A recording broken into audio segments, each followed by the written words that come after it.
Baik. Islam datang membawa risalah ketenangan. Dan memang Nabi Adam pun ketika pertama kali bertugas di bumi, Allah memerintahkan untuk memulai tugasnya di bumi itu langsung oleh Allah difirmankan, semua misi yang dikerjakan oleh Adam alaihissalam itu yang paling menariknya adalah disertakan dengan konsepsi ketenangan dan kesenangan. Jadi sebetulnya aktivitas dunia itu kalau kita mengikuti tuntunannya, itu prinsipnya itu tenang dan senang. Ingat itu ya, tenang dan senang. Baik, itu ada di Quran surah kedua Al-Baqarah di ayat 38. Qulna bitu minha jami'a fa imma ya'tiyannakum minni huda faman tabi'a hudaya fala khaufun 'alaihim wala hum yahzanun. Sekarang misi dimulai, kata Allah, Adam, Hawa turun semua ke bumi. Misi dimulai. Karena Nabi Adam, kakek moyang kita, dan istri beliau, Sayyidah Hawa alaihissalam, ingat ya, Allah menciptakan manusia pertama itu Adam dan Hawa. Bukan Adam dan Hendra. Ingat ya? Adam dan Hawa. Jelas? Betul ya? Betul. Jadi begitu kemudian disampaikan, misinya diviralkan. Apa tujuan mencipta Adam dan nanti keturunan yang disebut dengan Bani Adam, disebutkan 7 kali dalam Al-Quran itu, fungsinya adalah di bumi terkait dengan ibadah. Quran surah ke-51 ayat 56, "Wa ma khalaqtul jinna wal insa illa liya'budun." Nanti pekerjaan ibadahnya bukan di langit. Yang di langit ada malaikat yang bertasbih, bertahmid, bertakdis. Nanti di ayat 30 terusannya ditemukan. Ya kan? Wa nahnu nusabbihu bihamdika wa nuqaddisu lak. Ya kan? Ada yang di langit. Cuma tugas kita bukan di langit. Tugasnya di mana? Di bumi. Itu yang dimaksudkan Al-Baqarah ayat 30. Wa idh qala rabbuka lil malaikati inni ja'ilu fil ardi khalifah. Tugas kita memakmurkan bumi, tugas kita beribadah di bumi ini, karena tugasnya di bumi, maka Adam diturunkan. Ketika sudah siap, diturunkan ke bumi. Yang paling menarik, perhatikan kalimatnya. Fa imma ya'tiyannakum minni hudan. Maka tatkala misi dimulai itu, bersamaan dengan misi dimulai, Allah turunkan kemudian petunjuk, pedoman berkehidupan, supaya misi itu sukses dituntaskan. Ini bukti kasih Allah kepada kita. Tidak pernah memberikan kepada kita sebuah tugas berkehidupan kecuali diberikan perangkatnya.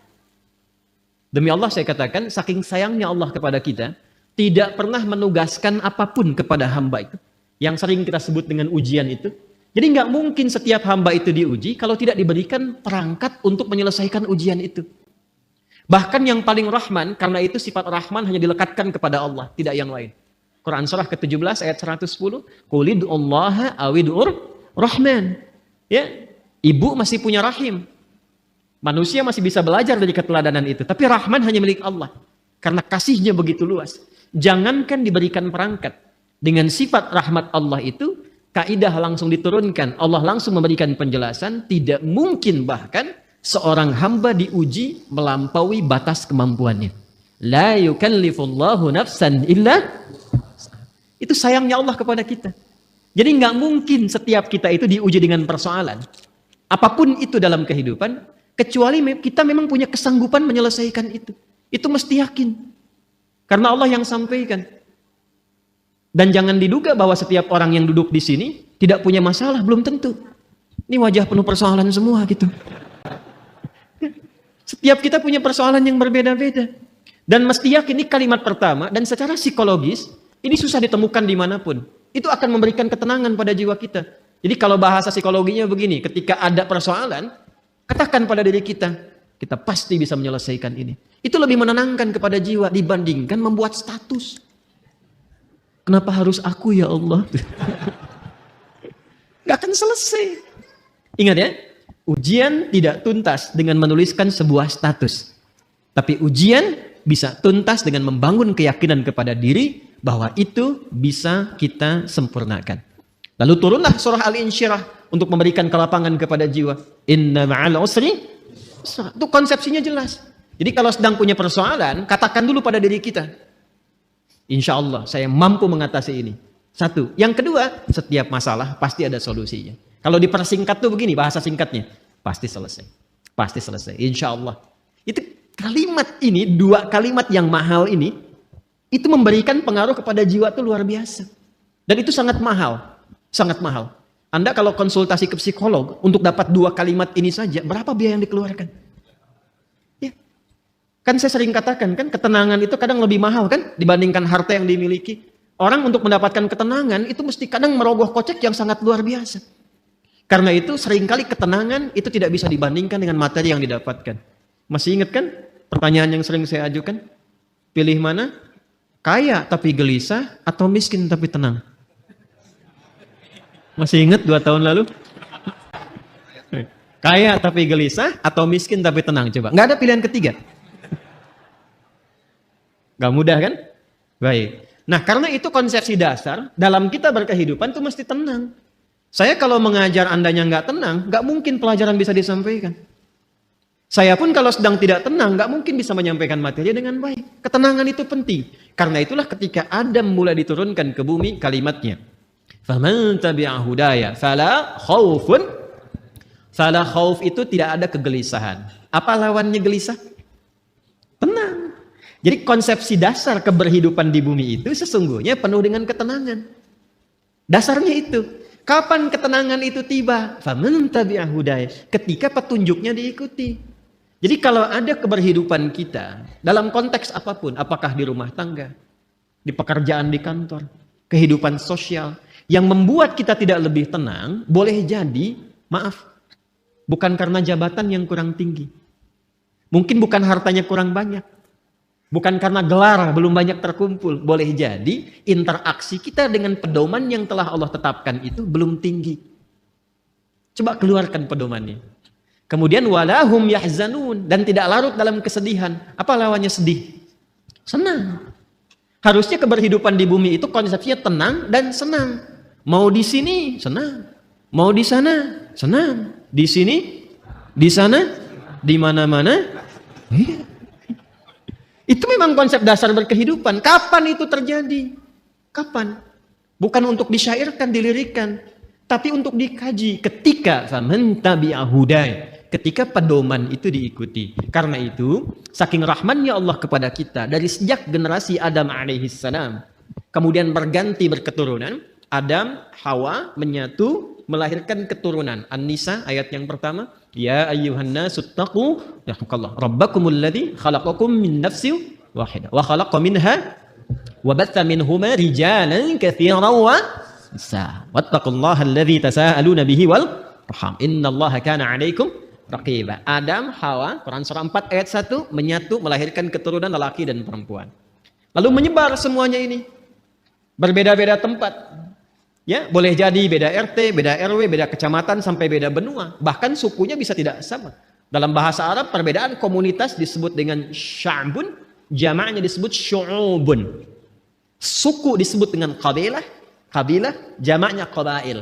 Maka turun Quran surah ke-49 ayat ke-13. Ya ayyuhan nasu, hei semua manusia yang berinteraksi dalam kehidupan. Jadi kalau disebutkan nas, itu sifat manusia yang punya sifat sosial, akan butuh orang lain. Pasti berinteraksi. Kata Allah, hei semua manusia tanpa kecuali, yang dekat, menengah, ataupun jauh. Jadi yang merasa dekat dengan orang lain, dekat dengan Allah, atau menengah, ataupun tinggalnya di tempat yang jauh. Karena ia itu panggilan disebutkan 361 kali dalam Al-Quran, memanggil dengan semua jarak. Ayyuha, ayunya munada, haknya tanbih. Ayyuha disebutkan 150 kali dalam Al-Quran, berfungsi untuk menguatkan dan mengingatkan. Kata Allah, saya tegaskan, saya ingatkan. Kalian semua itu, inna khalaqnakum min dzakari wa untha. Dengan keagunganku. Jadi, saking kita itu dinilai tinggi oleh Allah, maka ayatnya dibuka dengan kata inna, menggunakan bentuk ta'zimun nafsi li ta'zimi sya'ni. Rumus cepatnya begini, rumus cepatnya. Jika ada dalam Al-Quran dibuka dengan kata inna, naknya panjang, tidak pendek, karena ada inna. Jelas? Wal 'asr, Quran surah 103, wal 'asr, innal insana lafi. Itu yang pendek. Innal insan. Ya, itu inna di situ huruf taukid. Inna harfu nasbin wa taukidin tansibul isma wa tarfa'ul khabara mabniyun 'alal fathi la mahalla lahu minal i'rabi. Itu gramatikal nahwunya. Tapi kalau ada panjang inna, Maka itu gabungan dari inna pendek plus na panjang, singkatan dari nahnu. Rumus cepatnya, kalau dibawa ke Quran terkait dengan Allah, jangan diartikan jamak. Awas, kita ini ngaji ilmu balaghah, jangan diartikan jamak, nggak tepat kalau jamak. Ya, karena itu kita harus bahas dengan ilmunya. Maka di ilmu balaghah nanti itu ada kaidah begini, ada kaidah nanti disebut dengan huruf-huruf menunjukkan ta'zimun nafsi, menghadirkan keagungan zat. Keagungan zat. Nah, menariknya di Quran itu, Allah kalau sudah menampilkan keagungan zatnya, itu selalu menggunakan kata inna panjang untuk memberikan kesan bahwa informasi yang disampaikan begitu agung. Jadi ada yang istimewa di informasi itu. Nggak sama dengan yang lain-lainnya. Ada yang mahal nilainya. Istimewa sekali. Saking istimewanya, Allah menghadirkan keagungan zatnya untuk menunjukkan keagungan informasi yang disampaikan. Contoh. Tiap hari ada siang, ada malam ya. Sebelum kehidupan berakhir. Malam itu kan normal. Setiap berganti, sekarang malam. Kemarin ada malam? Ada ya? Baik. Malam itu bahasa Arabnya lail. Tapi ketika yang ada istimewa di malam itu, makanya pakai tak di ujungnya. Dari lail jadi lailah. Saya tanya begini. Kemarin saat Ramadan, ada malam yang istimewa nggak? Namanya malam apa? Lailatul Qadar. Baik ya? Kalau ada tak berarti istimewa ya. Coba lihat surahnya, surah ke-97. Bukankah ketika menyebutkan malam Al-Qadar itu di depannya pakai inna panjang? Inna anzalnahu fi, untuk memberikan kesan bahwa informasi yang disampaikan begitu istimewa. Nah, kita ini manusia itu bukan makhluk biasa. Ini makhluk istimewa, Pak, Ibu. Jadi jangan melihat diri kita itu sebagai sesuatu yang rendah, tidak. Allah murka itu. Ya, kita itu makhluk yang istimewa. Saking istimewanya, itu Allah sudah menyampaikan dengan kalimat yang sangat indah dan menghiasi kita dengan segala kemuliaan dari ujung kepala sampai ujung kaki. Itu mulia. Buka Quran surah ke-17 Al-Isra ayat ke-70. Walaqad karramna bani Adam. Tuh, ada lam, ada qad. Lamnya taukid, qadnya tahqiq. Ya, jadi qad itu bisa tahqiq, bisa takrib, bisa taukid. Walaqad karramna, dan aku tegaskan kata Allah, aku jamin. Dengan keagunganku kata Allah, aku berikan semua sifat-sifat kemuliaan pada semua anak cucu Adam. Jadi dari ujung kepala sampai ujung kaki itu kita itu mulia. Ingat, harus paham ini ya. Saking mulianya kita ini dijaga oleh Allah supaya semua bagian tubuh kita itu tidak berinteraksi dengan segala yang bersifat hina. Karena itu semua fungsi tubuh kita harus digunakan pada yang baik-baik, pada yang mulia-mulia. Untuk itulah kenapa ada ayat turun membimbing tentang bagaimana cara menatap. Jadi melihat saja diatur. Kalau binatang kan tidak diatur. Coba lihat, monyet kan segera dilihat kan? Halo? Kenapa jadi tegang begini? Coba keragunan. Lihat monyet. Monyet segala dilihat kan? Apa saja dilihat? Pisang dilihat. Kacang dilihat. Antum dilihat. Ibu-ibu mau pakai jilbab, mau nggak pakai jilbab, dilihat juga. Mau yang ada aurat, yang terbuka aurat, yang tertutup, dilihat juga. Itu siapa? Monyet. Saya ulang, itu siapa? Monyet. Jangan disalahkan. Ada ibu-ibu lewat misalnya aurat terbuka, dilihat. Wih, haram, nggak bisa, monyet kok. Karena kita bukan monyet, kita bukan binatang, maka diatur. Penglihatannya diatur. Jangan melihat yang tidak mulia, kata Allah. Karena matamu itu mulia. Maka turunlah Quran surah Cahaya. Surah 24. Ayat 30 untuk laki-laki. Ayat 31 untuk perempuan. Kullil mu'minina yaghuddu min absar. Wa kullil mu'minati yaghuddna min absar. Kata Allah, kamu itu makhluk mulia.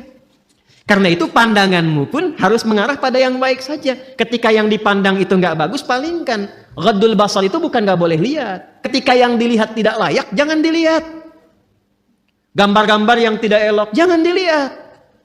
Tontonan yang tidak bagus, jangan dilihat. Proyek yang bukan punya Anda, jangan dilihat. Alas kaki keluar dari sini bukan punya Anda, jangan dipaksakan dilihat-lihat. Paham? Kenapa? Karena kita itu mulia. Maka muncul hukum haram.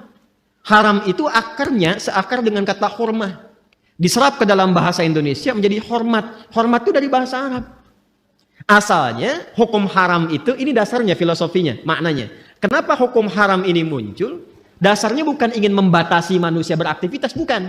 Tapi Allah menginginkan kehormatan kita terjaga. Jangan dilakukan. Kalau kamu mengerjakan ini, kehormatan kamu runtuh di hadapan Allah dan manusia.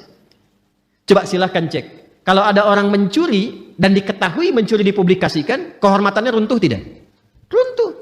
Pezina diketahui, runtuh. Membegal, pencuri, perampok, koruptor, terbuka, runtuh. Allah tidak ingin. Allah tuh sayang dengan kita. Jangan sampai terjadi. Jadi tidak harus semua dilihat. Yang melihat semuanya tanpa batasan, siapa? Jadi kalau ada manusia ingin selalu melihat tanpa ada batasan, ya patut dipertanyakan. Di mana nilai kemanusiaannya? Jelas sampai di sini? Ini gambaran ujung kepala sampai dengan ujung kaki. Jadi Allah tuh saking sayangnya, satu, menginginkan kita selalu tenang, senang, menginginkan kita terhormat. Jadi kurang sayang apa lagi? Kurang sayang apa lagi? Nah, dan yang paling menarik adalah ketika kita terlahir ke muka bumi ini, diberikanlah kemudian bekal-bekal untuk mendapatkan itu semua. Ini karena edisi spesial, saya akan menggali ini saja, karena ini sekaligus yang memberikan sebuah petunjuk langsung dari Al-Quran dan hadis-hadis Nabi Muhammad SAW untuk mendapatkan ketenangan tadi, kenyamanan tadi, keterjagaan tadi. Maka sejak manusia terlahir diberikanlah fitrah berkehidupan, ditanamkan dalam jiwanya yang akan menjaga dia tetap dalam status yang terhormat di hadapan Allah. Itulah potensi fitrah yang disebut dengan takwa. Maka turunlah Quran surah ke-91 di ayat 7 sampai dengan ayat 10. Wa nafsin wa ma sawwaha. Dan demi jiwa setiap manusia yang disempurnakan penciptaannya. Fa'alhamaha fujuraha wa taqwa. Maka demi menyempurnakan itu ditanamkanlah pada dirinya fitrah, potensi-potensi kebaikan, yaitu satu katalisnya namanya fujur, dan inti hidup berkebahagiaan itu yang disebut dengan takwa. Tugas kita adalah mengoptimalkan fitrah potensi takwa ini.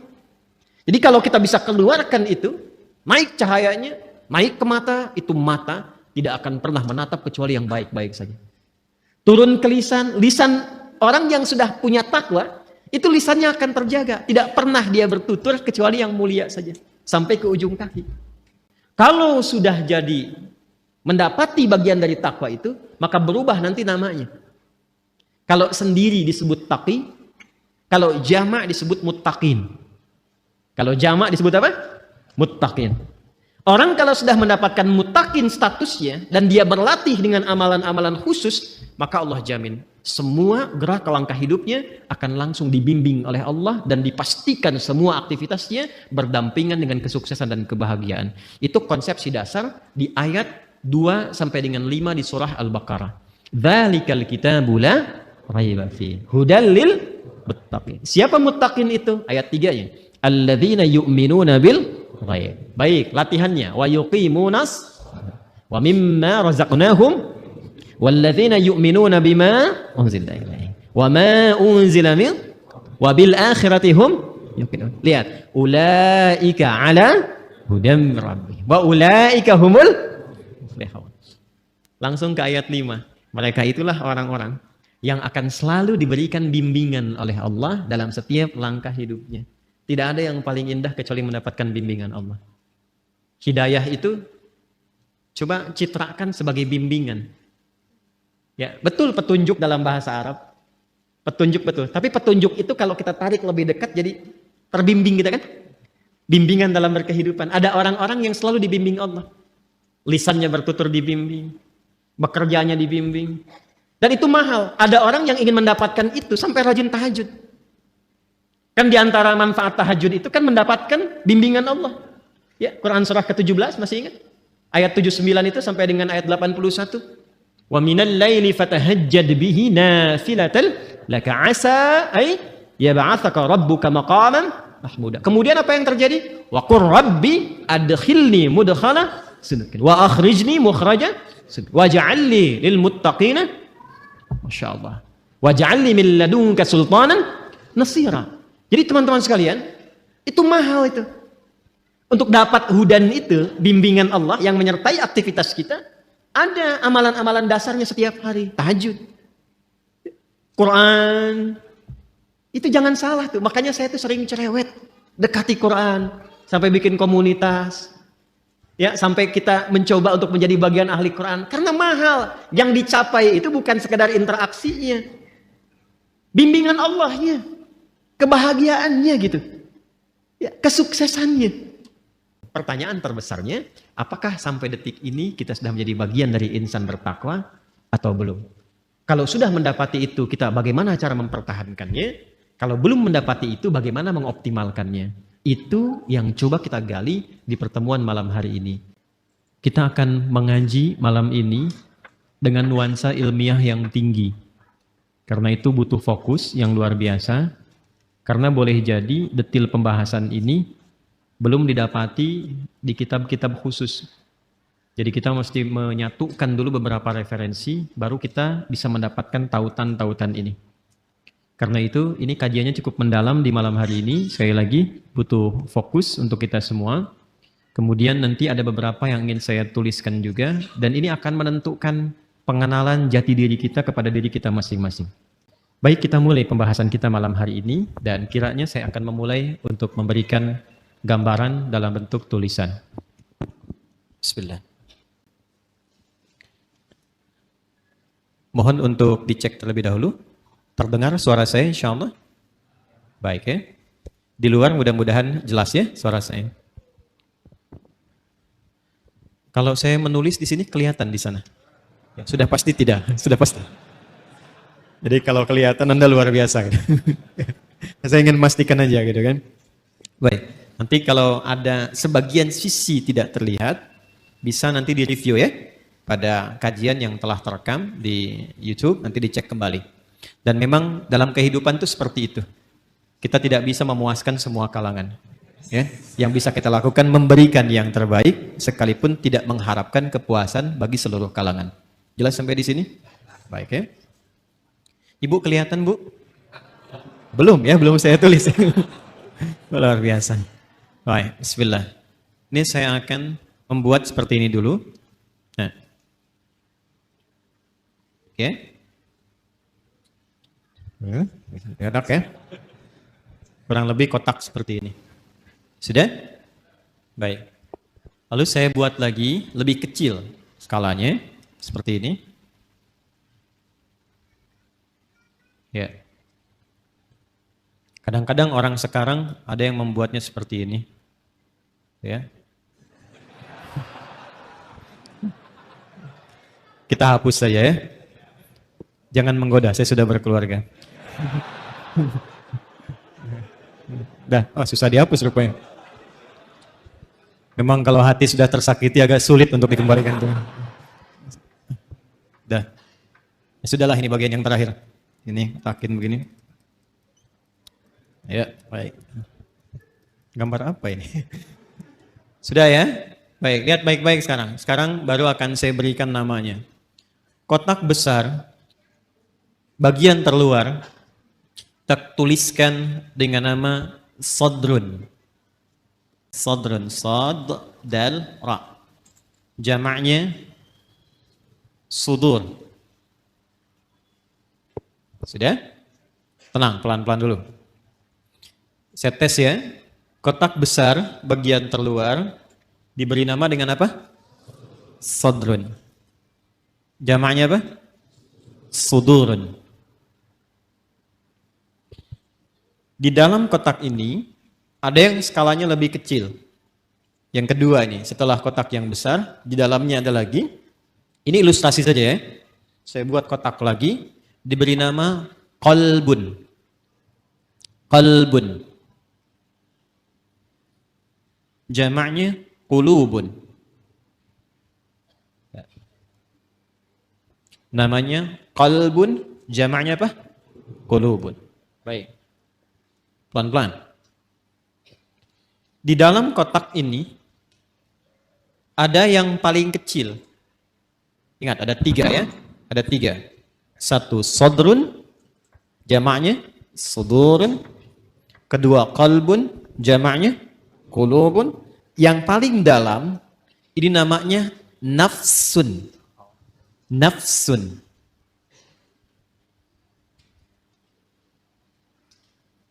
Nafsun. Apa jamaknya? Nafsun. Pelan-pelan. Jamaknya, namanya nafsun, jamaknya bisa 2. Bisa anfus, bisa nufus. Ya? Bisa anfus, bisa nufus. Ya. Anfus dan nufus. Infus tidak ada kaitannya. Ya. Jadi nafsun jamaknya anfus dan nufus. Sudah. Di dalam nafsun ini ada 2 fitrah yang Allah tanamkan dalam jiwa kita. Dan ini inti kehidupan kita ada di sini. Inti kehidupan kita. Jadi seseorang mengalami kehidupan, kalau tinjauan dari fisikanya, biologinya, kan? Ketika jiwanya, rohnya sudah ada, maka dia mulai bergerak, maka dipandang hidup. Tapi bagaimana dia bergerak itu ada inti kehidupannya. Maka di dalam nafsun ini ada inti hidup kita. Ada 2 ditanamkan di dalamnya. 1, ada kutub positif, disebut dengan takwa. Ada lawan dari sini, terlihat sekilas lawan. Padahal nanti intinya sebetulnya sebagai katalis ya, untuk mensupport supaya nilai takwa ini muncul. Yang kedua disebut fujur namanya. Dan ini nanti sifat kehidupan, ini akan seperti ini. Selalu ada positif, negatif. Kutub positif, kutub negatif. Apapun itu, kalau mau ditarik ke dunia elektrik juga seperti itu. Di baterai itu kan ada kutub positif, ada kutub negatif. Di kimia itu, di atom ada proton, ada elektron. Gitu kan ya? Baik. Kita lepaskan dulu semua itu. Kita kenali diri kita saja, supaya tidak terlampau melebar. Nah ini inti jiwa kita itu, di dalam diri kita yang terdalam, itu ada ini, ada takwa dan fujur. Dalilnya apa? Ke Quran surah 91 Asy-Syams ayat 7 sampai 10 tadi yang Anda tuliskan yang pertama kali. Wa nafsin wa ma sawaha. Dan demi nafas ini. Demi jiwa, demi nafas yang telah sempurna penciptaannya. Ya, sawwa itu sempurna. Kapan itu sempurna menjadi nafas? Ketika roh mulai masuk ke dalam diri, ke dalam jasad. Di usia 4 bulan. Jadi usia 4 bulan itu roh ditiupkan menyatu ke dalam jasad. Pelan-pelan. Dari mana taunya? Nanti dibuka hadis Nabi Muhammad SAW. Kalau paling mudah mungkin lihat saja Al-Arba'in, kan lebih mudah diakses ya. Hadis nomor keempat dari sahabat Abdullah bin Mas'ud radhiyallahu taala anhu. An Abi Abdurrahman Abdullah bin Mas'ud radhiyallahu taala anhu. Qala Rasulullah sallallahu alaihi wasallam wa huwa sadiqul masduq. Inna ahadakum yujma'u fi batni ummihi 40 yawman nutfah. Thumma yakunu mithla dhalika 'alaqa, thumma yakunu mithla dhalika mudghah. Thumma yursalu ilaihi al-malak fayanfukhu fihi ruh. Jadi setiap kita anak cucu Adam dicipta oleh Allah, berproses dalam rahim ibundanya itu 40 hari pertama proses percampuran antara spermatozoa dengan ovum. 40 hari kedua membentuk zigot. Mulai menempel di dinding rahim, mulai berproses. 40 hari ketiga menjadi mudghah, sebentuk daging keratan. Mulai ada bentuknya di 40 hari ketiga ini, baru kemudian diutus malaikat untuk meniupkan roh dengan izin Allah Subhanahu wa taala. 40 hari ketiga, 40 hari dikali 3, berapa jumlahnya? 120 hari. Kalau 1 bulan itu kita genapkan misal 30 hari, 120 bagi 30 berapa? 4. Maka bertemu 4 bulan. Jadi ketika ada seseorang mengandung, seorang ibu misalnya, maka usia 4 bulan kandungan itu roh ditiupkan. Sudah ada roh tertanam. Dan nanti amalannya sudah beda, ingat. Antara roh belum masuk, dengan roh sudah masuk, itu berbeda amalannya. Nanti supaya tidak melebar, lain waktu kita bisa buat kurikulum tersendiri tentang itu. Ayatnya ada semua. Ada semua. Jadi apa amalan suami istri, amalan suami, amalan istri, amalan suami terkait nafkah, ada. Jangan sampai membawa sesuatu yang haram. Dibawa ke rumah, diolah oleh istri, dimakan, masuk ke kandungan. Janin itu kasihan. Belum terlahir sudah mengonsumsi yang haram, itu bahaya itu. Bahaya. Dan nanti mengembalikannya nggak mudah. Ya, yuk pelan-pelan. Kembali ke sini. Nah, usia 4 bulan kandungan, ditiupkan roh. Di situ kemudian terjadi dialog kita untuk berkomitmen menuhankan Allah. Nanti ada diabadikan di Quran surah ke-7 Al-A'raf ayat 172. Tadi saya berjanji detailnya tidak saya tuliskan dulu. Ini untuk melengkapi apa yang tadi disampaikan. Wa idh akhadha rabbuka min bani adama min zuhurihim dzurriyyatahum wa ashhadahum ala anfusihim alastu bi rabbikum qalu bala syahidna. Jelas sampai sini? Nah, ini usia 4 bulan kandungan. Ketika roh ditiupkan, menyatu kemudian dengan jasad, maka berubah nanti namanya menjadi nafas. Jelas? Berubah menjadi apa? Nafas. Dari sini kemudian muncullah tanda-tanda keberhidupan. Makanya diserap ke dalam bahasa Indonesia dengan nafas. Seseorang dikatakan hidup bila masih ada tanda-tanda nafas. Itu dalam bahasa Indonesianya. Paham sampai sini? Nah, ketika sempurna itu, dari mana taunya? Roh masuk ke dalam fisik, kemudian sempurna penciptaan jadi nafas ini. Nanti lihat di Quran surah ke-15 ayat 28. Quran surah 15 Al-Hijr ayat ke-28. Wa idh qala rabbuka lil malaikati inni khaliqum bashara min salsalim min hama'im masnun. Teruskan ayatnya. Fa idza sawaituhu. Nah, ini ada kalimatnya sawaituhu. Fa idza sawaituhu wa nafakhtu fihi min ruhi. Maka bila aku telah sempurnakan sawaituhu penciptaannya itu dengan cara meniupkan roh sudah masuk ke dalam bagian tubuhnya itu, ya, maka mulai sempurna penciptaan berproses di situ. Kata sawaituhu itu asalnya dari kata sawwa yusawwi, taswiyatan. Ya. Ini asalnya ya nih. Jadi makanya kalau bersambung dengan dhamir kembali ke ya. Sawaitu tu'nya ke Allah, dhamir anak, ya. Hu-nya kembali ke kalimat semula, ke bashar. Fa idza sawaituhu, maka bila makhluk manusia ini mulai akan masuk fase sempurna penciptaannya. Jadi kalau tampilan fisiknya disebut bashar, nanti ada 5 nama ya. Agak lompat sedikit, manusia setidaknya disebut dengan 5 nama. Bashar 35 kali disebutkan dalam Al-Quran. Dan ini nama pertama saat diciptakan untuk memberikan info pada malaikat dan jin bahwa materi dan tampilan fisiknya nggak sama dengan malaikat dan jin. Di malaikat diciptakan duluan, baru kemudian jin. Kalau malaikat dari cahaya, kalau jin dari api, bukan sekedar api. Ya, api yang menyambar-nyambar. Makanya ayat 27-nya disebutkan jin dulu. Quran surah ke-15 ayat 27 itu jin dulu. Wal janna khalaqnahu min qablu min naris samum. Dan kalangan jin itu diciptakan sebelum manusia, bahan dasarnya api yang menyambar-nyambar, menyala. Manusia beda, disebut dengan bashar. Menunjuk pada tampilan kulit yang halus, secara fisikal beda dengan malaikat dan jin. Ini kata dasarnya sawwa nih. Ya, sempurna. Jadi ketika disebut sempurna itu, kalau rohnya sudah masuk ke dalam jasad. Ketika masuk itu menjadi nafas. Dari mana taunya? Tafsir ke Quran surah 91. Ayat 7 itu sampai dengan 8. Wa nafsin wa ma sawwaha. Dapat sawanya nih. Ya, dan demi nafas yang telah sempurna, tertanam, sempurna, tercipta dalam jiwa itu, menyatu ke dalam tubuh kita itu, maka ketika sempurna itu terjadi, diilhamkanlah fa'alhamaha fujuraha wa taqwaha. Nah, jadi dalam jiwa setiap kita yang hidup itu ada inti kehidupan. Intinya di sini. Fokus ini ya. Ini yang paling penting. Intinya ini, takwa ini. Jadi generator hidup kita itu ada di jiwa takwa. Kutub positifnya. Sederhananya, bahasa singkatnya, jadi kalau kita gali terlalu panjang nanti. Kecuali kalau mau ngaji sampai subuh. Mau sampai subuh di sini? Silakan, saya jam 9 selesai. Ini panjang nih, karena harus membahas 115 kata dalam Al-Quran.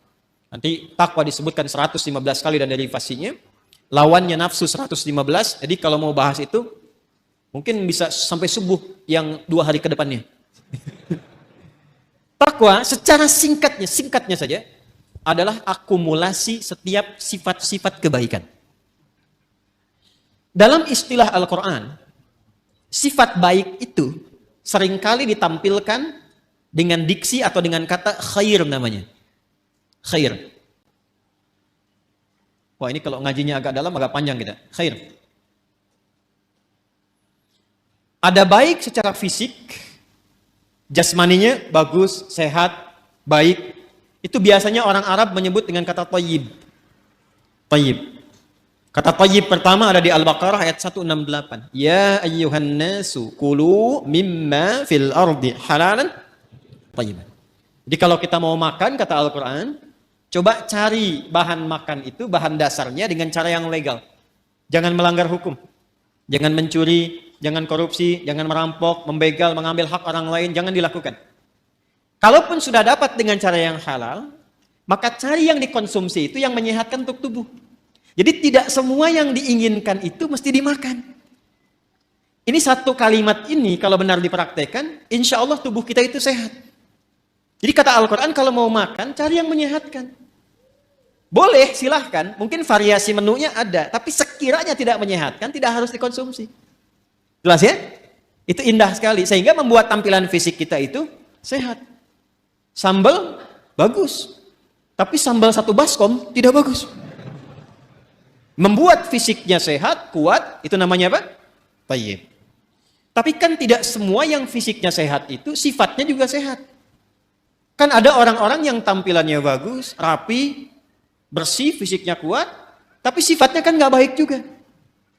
Kan ibu tahu ya, Bang Thayyib itu. Dia kan sehat sebetulnya kan, fisiknya kuat, tapi 2 kali puasa, 2 kali lebaran, pulang-pulang. Ada apa itu? Nah, sekarang banyak yang fisiknya bagus, berdasi, berjas, tapi pencuri juga, ya, penipu juga, ya, dan turunan-turunan yang lainnya. Kita tidak menginginkan itu. Ketika kebaikan fisik diiringi dengan kebaikan sifat, maka sifat itu disebut khair namanya. Khair. Nanti ada 6 ya. Ini untuk informasi saja cepat, karena kita nggak mau bahasin terlalu jauh. Ada thayyib, ada khair, ada ma'ruf, ada ihsan, ada salih. Yang ke-6 ada birrun. Ya. Nanti lain waktu kita bisa turunkan kalau sedang membahas itu. Ya. Sekarang kita beralih ke sini saja dulu, ke khair. Jadi khair itu semua jenis-jenis sifat yang kita nilai baik. Jujur baik tidak? Itulah khair. Sabar baik? Baik, sabar. Rendah hati, tawadhu. Jadi semua sifat-sifat baik itu ada di sini. Karena itu yang paling menarik, masyarakat di zaman jahiliyah yang kehilangan sifat-sifat baik itu, sehingga seakan tidak mengenal sifat baik. Yang kaya ada, tapi karena tidak kenal sifat baik, kekayaannya digunakan pada yang tidak baik. Yang pintar ada, tapi karena tidak mengenal sifat baik, kepintarannya digunakan untuk berbuat yang tidak baik. Karena itu di zaman jahiliyah komplit semua. Pezina banyak, pemabuk ada, pembegal komplit, bahkan sekampung begal semua ada di kota Ghifar itu. Ya, ada semuanya. Tapi ketika Allah Subhanahu wa taala menghendaki memilih Rasulullah sallallahu alaihi wasallam, memberikan pencerahan, membawa risalah rabbaniyah dengan Al-Qur'an itu, maka alhamdulillah berhasil merubah, mentransformasikan dari masyarakat jahiliyah, dikenalkan sifat-sifat baik lewat Quran itu. Ditunjukkan, dibimbing. Sehingga berubah. Kebayang nggak teman-teman sekalian? Enggak kan? Kan belum saya sebutkan. Dari yang tadinya itu keras, preman, jadi kekerasannya dialihkan pada ketegasan. Sehingga dibawa kemanapun jadi berkeadilan. Yang tadinya itu seorang yang royal, ya, dibawa kepada sifat-sifat sedekah, jadi senang berbagi. Yang tadinya angkuh, jadi tawadhu. Sehingga ketika mereka pun kemudian ikut Nabi ke Yathrib, Yathrib itu satu tempat yang sangat tertinggal jauh, ekonominya resesi, di bawah resesi. Kencang lah. Konflik sosialnya tinggi. Aus Hazraj itu 6 abad belum pernah selesai pertikaiannya. Dibawa risalah ke sana, sifat-sifat ini muncul, jadi berubah menjadi suasana kota yang tercerahkan. Semua sifat baik ada di situ, dan kisahnya viral. Sampai viral ke seantara wilayah Jazirah Arab, sehingga kalau orang mengatakan, ada orang jujur di mana? Di sana tuh, Yathrib itu. Kalau mau cari orang paling tawadhu, ada di sana tuh. Sehingga ketika dikenal suasana kota, dalam bahasa Arab disebut Madinah. Yang tercerahkan penuh dengan cahaya munawwarah. Maka dikenallah sampai dengan sekarang Al-Madinah Al-Munawwarah. Maka dipersaksikan langsung oleh Allah Subhanahu wa taala perubahan itu dari kalangan-kalangan komunitas pada masa itu, berubah dari jahiliyah menjadi punya sifat-sifat baik. Umat yang punya sifat-sifat baik disebut khair ummah. Maka turunlah Quran surah ketiga Ali Imran ayat 110 untuk memberikan keterangan itu. Kuntum khaira ummatin ukhrijat lin-nasi ta'muruna bil ma'ruf wa tanhauna 'anil munkar wa tu'minuna billah. Yang ingin saya katakan, kumpulan semua sifat-sifat baik ini kalau kita kumpulkan, akumulasinya itu ada di takwa di sini. Karena itu setiap manusia yang terlahir itu punya kecenderungan berbuat baik, siapapun dia. Itu diantara fitrah. Nah, ini yang disebut fitrah tuh ini. Jadi kembali ke fitrah itu kembali ke sini. Ya, kembali ke fitrah, kembali ke sini. Menjadi lebih meningkat, tereksplor jiwa takwanya. Apa di antara fitrah itu? Yang pokok dua. Satu adalah kecenderungan pada kebaikan. Karena itu manusia, sejelek apapun, itu tetap sebetulnya punya fitrah baik dalam jiwanya. Punya fitrah baik. Karena itu pencuri pun, itu pada hakikatnya nggak mau dicuri. Silahkan cek. Ya, pencuri pun nggak mau dicuri. Ya, siapapun penipu pun nggak mau ditipu. Kan saya pernah cerita 2 tahun lalu, masih ingat? 2 tahun lalu kan? Ya kan? 3 orang pencuri, 1 ketuanya, 1 asisten, yang 1 anggota kan? Begitu mereka mencuri itu, tiba-tiba setoran. Biasa setorannya sekian, yang 1 kurang, yang asisten. Begitu dicek ternyata dia nyimpan di belakang sakunya.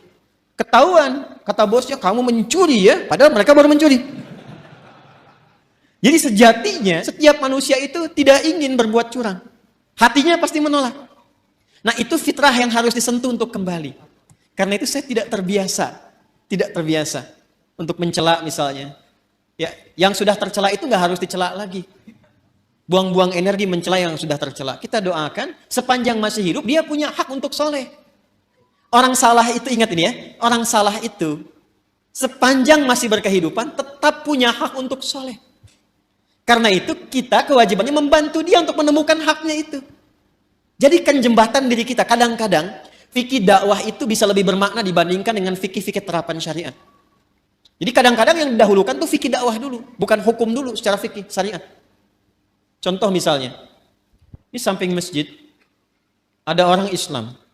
Misal, di masjid manapun misalnya, ada orang Islam, tetangga masjid, dekat masjid. Ilustrasinya, ini masjid misalnya, di sini rumah, ya jarak 5 meter, ini speaker masjid ke sini misalnya. Ya. Sepeda ada, motor ada, mobil ada. Tapi masih belum mau ke masjid. Tetangga masjid mengaku beriman, nggak mau ke masjid. Apa hukumnya? Oh, bakar rumahnya. Enggak. Ya. Nah, sebelum kita berbicara hukum haram, hukum halal, hukum ini itu, kita baca dulu dengan fikih dakwah. Hukumnya ajak dia ke masjid. Paham? Minimal kita doakan dalam sujud. Masih ingat 2 tahun lalu? Selalu begitu kan kisahnya kan? 2 tahun lalu saya pernah cerita kan? Ya, 1 kali di satu tempat komplek bagus, tapi bukan di sini. Jangan khawatir warga di sini, bukan di sini. Sebelum saya ke sini. Ada cerita, Ustaz, komplek ini mewah bagus. Tapi warganya muslim belum senang ke masjid, sehingga safnya itu sedikit gitu. Oh begitu Pak, Masya Allah saya bilang. Sudah didoakan? Sudah ditengok? Belum. Kalau begitu begini Pak, besok Bapak beli buah. Habis subuh, libur, ya Sabtu, dari masjid bawa buah, mampir ke rumahnya dia. Yang muslim itu yang belum ke masjid. Nanti Bapak ke situ kalau dia tanya, Assalamualaikum, aja apa kabar? Bapak bilang, Waalaikumsalam warahmatullahi wabarakatuh. Dia, Bapak sehat, saya kira Bapak sakit. Nggak kelihatan di masjidnya ada buah gitu. Coba aja dulu. Itu alhamdulillah tuh. Pekan depannya, nambah jamaah itu. Udah ke masjid. Kadang-kadang itu masih didahulukan deh. Itulah khair. Itulah khair. Jadi akumulasi dari setiap ini, khair itu membentuk karakteristik apa? Takwa. Nah ini mesti dioptimalkan. Karena kalau ini keluar, setiap kita insya Allah otomatis jadi orang baik. Ya, pasti dia orang baik tuh, insya Allah. Karena Allah yang jamin. Ini mesti dioptimalkan. Nah untuk menjadikan percepatan ini keluar, maka ada katalisnya. Belajar kimia ya. Ya. Kan ada ikatan-ikatan dia, termasuk yang mempercepat. Untuk mempercepat ini keluar, muncul. Ya, kalau mangga pengen cepat matang, dia apa? Dikarbit ya, bahasa sederhana dikarbit ya. Ini ada katalis supaya cepat keluar ini muncul, maka diciptakanlah lawannya. Lawan ini sejatinya bukan lawan kontra, tapi untuk memberikan stimulus supaya yang ini cepat keluar. Disebutlah fujur namanya. Maka setiap ditemukan sifat baik di sini jujur, maka akan ada lawannya di sini di fujur. Misal, di sini ada jujur, di sini pasti ada dusta. Anda sekuat apapun membuat kalimat, tidak ada dusta di antara kita, tetap dustanya ada. Karena ini bawaan untuk mempercepat ini keluar. Sabar di sini ada amarah. Tawadu, rendah hati di sini ada sombong. Ya. Karena selalu berlawanan. Wa min kulli syai'in khalaqna zawjaini la'allakum tadhakkarun. Segala hal itu aku ciptakan berlawanan supaya kalian sadar, kata Allah, hanya aku yang tunggal, yang tidak punya pasangan. Itu ada di Quran surah 51 ayat 49. Nah, konsepnya begini. Teruskan. Wa nafsin wa ma sawwaha fa'alhamaha fujuraha wa taqwaha. Nah, konsep dasarnya ayat 9-nya. Kalau kita bisa mempraktekkan ini, insya Allah lebih damai, lebih tenang, lebih bahagia. Walaupun mempraktekkan tidak semudah mengucapkan. Qad aflaha man zakka.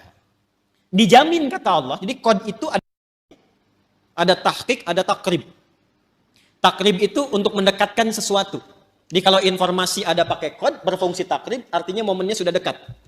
Misal, kan kalau mau salat ada iqamah ya?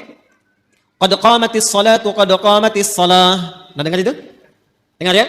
Qad qamatis salah maksudnya apa? Salat sudah dekat, siap ditunaikan. Kodnya takrib di situ. Ada yang bermakna tahqiq, taukid, penguat, penjamin. Ya, yang di sini itu penjamin, penguat. Ya, qad aflaha man zakkaha. Kata Allah, aku jamin. Orang akan mendapatkan atau cenderung lebih bahagia, lebih sukses, lebih nyaman hidupnya, zakkaha bila mampu menyucikannya. Ini mahal sekali kalimatnya. Teman-teman, ikhwan, ibu dan bapak, mencuci, tahu mencuci? Sudah pernah nyuci kan? Mencuci, misal, mencuci pakaian, baju. Kalau ada orang mencuci baju, maaf, yang dibuang itu kotorannya atau bajunya? Kotorannya, yakin ya? Bukan bajunya kan?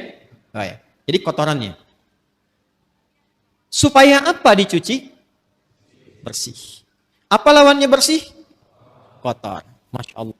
Jadi kotor itu diciptakan oleh Allah bukan untuk menjadikan tampilan kita kotor, bukan. Tapi untuk menampakkan kebersihan. Sebab gak mungkin ada bersih kalau gak ada kotoran.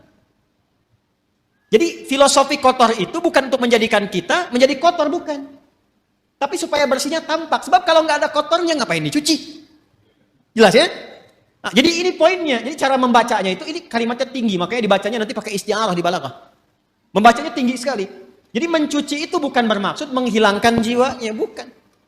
Bukan menghilangkan pakaiannya, tapi ditampakkan lawannya ini supaya yang bersih muncul. Gelas bisa dilap, kapan dilap? Kalau kelihatan ada debunya. Wajah dilap-lap, kenapa? Karena ada kotoran yang tampak di wajah. Kalau nggak ada yang kotor ngapain dilap? Jelas ya? Baik. Nah, ini cara membacanya, terapkan ke sini. Amarah itu diciptakan bukan ingin menjadikan seseorang itu pemarah, bukan. Tapi supaya sabarnya muncul. Sebab kalau marah nggak diciptakan, bagaimana sabar bisa muncul? Tuh, kan? Di luar nggak tahu tuh. Ya, coba deh begini. Maaf ya, ibu nanti bu, suami pulang dari kantor ke rumah nih. Pokoknya nggak ada apa-apa, nggak ada hujan, nggak ada angin, nggak ada macam-macam, nggak ada permasalahan. Begitu buka pintu, assalamualaikum, ibu jawab waalaikumsalam, ibu langsung bilang, sabar ya pak, sabar gitu. Kira-kira respon pertama apa yang akan ditampilkan oleh suami? Mama sehat. Nggak mungkin kan itu muncul, kecuali ada amarah dulu, baru sabar muncul. Jadi ternyata sabar itu bisa muncul kalau amarahnya sudah keluar. Maka cara memandang setiap persoalan itu paling gampangnya, ingat ya, tadi saya katakan mudah diucapkan, tapi juga tidak mudah untuk dipraktekkan, perlu berlatih. Ketika ada sesuatu yang tidak disukai, cepat cari lawan yang disukai. Karena fujur itu ditampilkan supaya takwanya muncul. Jadi kalau sekiranya Anda melihat berita, mendengar misalnya, ya, ada yang berdusta, tandanya kita harus jujur. Ada yang sombong, tandanya kita harus rendah hati. Ada yang cemberut, lawan cemberut apa? Senyum. Ada yang menangis, lawan menangis apa? Ibu pulang ke rumah, datang suami lihat istri sedang cemberut. Ya kan? Waalaikumsalam. Ini ada gelang baru 1 kilo. Oh. Biasa. Tapi kan ini nggak mudah. Apalagi kalau ada persoalan-persoalan hikmah. Kadang-kadang nggak seperti itu pula. Tapi ini standarnya. Jadi yang saya ingin katakan adalah, itu di takwa semua sifat baik. Yang fujur itu katalis, stimulusnya supaya cepat naik. Persoalannya apa? Persoalannya, kalau fungsinya itu tidak sesuai seperti yang Allah tetapkan. Jadi keluar dari fungsi. Nah ini yang diinginkan oleh setan. Setan itu sejak mula dia mengajukan proposal untuk menggoda anak cucu Adam dan ikut turun ke bumi, dia sudah mengajukan permohonan kepada Allah untuk menggoda, memanfaatkan sifat fujur supaya dia berdiri sendiri, bocor, keluar punya jalur sendiri. Yang seharusnya mensupport takwa muncul, dibikin bocoran di sifat fujur itu supaya keluar sendiri punya jalur. Itu ada di Quran surah keempat An-Nisa ayat 118. Ya. La'anahullah. Kemudian dia berkata, wa qala la attakhidanna min ibadika nasiban mafruḍa. Coba Pak, lihat. Nanti kalau ngaji lagi bawa mushaf ya. Ya, Quran surah keempat ayat 118. Paling kanan tuh agak ke bawah. Setan dilaknat oleh Allah, lantas dia mengajukan permohonan. Ya Allah, perkenankan aku. Ya, berikan aku kesempatan untuk membuktikan aku lebih hebat dibandingkan dengan Adam. Katanya. Selalu begitu. Caranya bagaimana? Aku ingin menggoda, memberikan sebuah jalan baru secara halus, supaya satu bagian dari 2 bagian fitrah manusia itu, ya, aku berikan jalur sendiri supaya keluar. Dan dari situ muncul kemudian maksiat. Keluar bergeser. Bergeser dari jalur yang benar itu disebut dengan fusuk. Ya, pelanggarannya disebut dengan asa, sifatnya disebut dengan maksiat. Maka dibuatlah oleh setan itu sebuah jalur baru, ya, dengan cara yang halus, seakan-akan tak terasa, kayak air meresap tiba-tiba basah. Dalam bahasa Arab disebut dengan waswas. Maka dia masuk dari jalur ini, dari atas, sodrun, sudur. Alladzi yuwaswisu fi, masuk lewat sini, menghembuskan penyakit ke kolbu juga, ya. Kemudian tembus ke sini ke nafas, jalurnya ke sini ke fujur. Perhatikan, fokus baik-baik. Yang seharusnya bersifat begini, menjadi katalis, dibikin jalur sendiri keluar ke sini. Sehingga apa? Ini amarah yang seharusnya mensupport sabar, dia keluar sendiri ke sini. Ya, kalau bahasa apa Rusianya tuh ujuk-ujuk ya. Ya. Ujuk-ujuk marah aja gitu, ya. Ini ke sini nih. Jadi ini keluar nih. Jadi kalau dia keluar sendiri, akhirnya menjadi sifat mandiri yang jelek, yang buruk, ya, yang buruk. Sesuatu yang buruk itu dalam bahasa Arab disebut dengan su namanya. Apa? Su. Jadi ini mandiri dikeluar nih, dusta keluar sendiri, amarah keluar sendiri. Maka dia keluar dari fujur ini kepada nafas. Keluarlah dari sini ini su. Jadi setan memberikan waswas, memerintahkan itu ammar. Ya, kalau memerintahkan kepada sifat ammarah berkali-kali terus begitu. Maka muncullah Quran surah ke-12 Yusuf ayat 53. Tadi Anda tuliskan. Ya. Untuk menggambarkan itu, wa ma ubarni'u nafsi innan nafsa la ammaratum bisu illa ma rahima rabbi. Aku nggak bisa menilai diriku itu orang suci. Fala tuzakku anfusakum. Jangan menilai diri kita suci, tidak.